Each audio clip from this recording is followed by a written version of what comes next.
all local, all morning. You're watching Tennessee Mornings on Fox 17, presented by Loden Vision Center and HRC Medical. Meanwhile, many home and business owners are fighting mold and mildew after the flood, and too often those problem areas are not easy to find. Fox 17's Justin McFarland is live in North Nashville with more on this very important story. Good morning, Justin.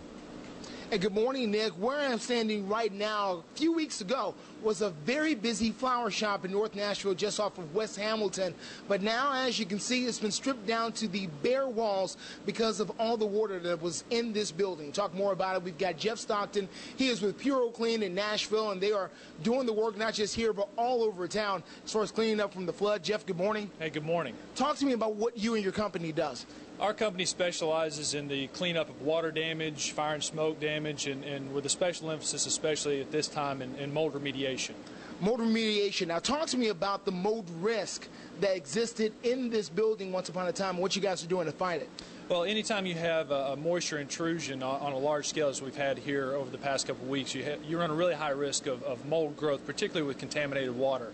The owners of Hodey's Florist were very proactive, and as soon as the waters receded back into Whites Creek, they were right on top of it, getting all the porous materials out and trying to prevent long-term damage by being on top of it. So what have you guys done since you've come into the building? Well, the first step was to get out all the porous materials that absorb that moisture, that are an organic food source that will grow mold more quickly than non-porous substances like cinder block or hard plastics or metals. After that, we came in and cleaned all the areas as we're supposed to, and then we applied a germicide treatment. After all that was complete, then we're using our equipment here, low-grade refrigerant dehumidifiers in conjunction with high-capacity air movers to dry the structure completely over a period of 4 to 5 days. 4 to 5 days to get this completely dry, and that will remove the risk. Now, not everybody has that kind of, or this kind of operation, or this big of a mold risk, but still, they're trying to dry out things like clothing and furniture.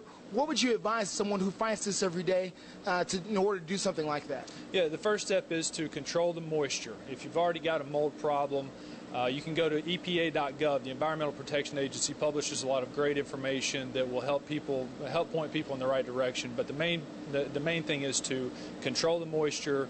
Moisture is what leads to the mold growth. All right. Jeff, thank you for joining us this morning. We appreciate it very much. And Nick, it's important what he says, control the moisture. And believe it or not, Jeff says there's a lot of folks who haven't even started cleaning up yet, and that's where a lot of the mold issues really are. Yeah, absolutely. All right. Fox 17's Justin McFarland live in North Nashville this morning. Thank you so much. Well, the recent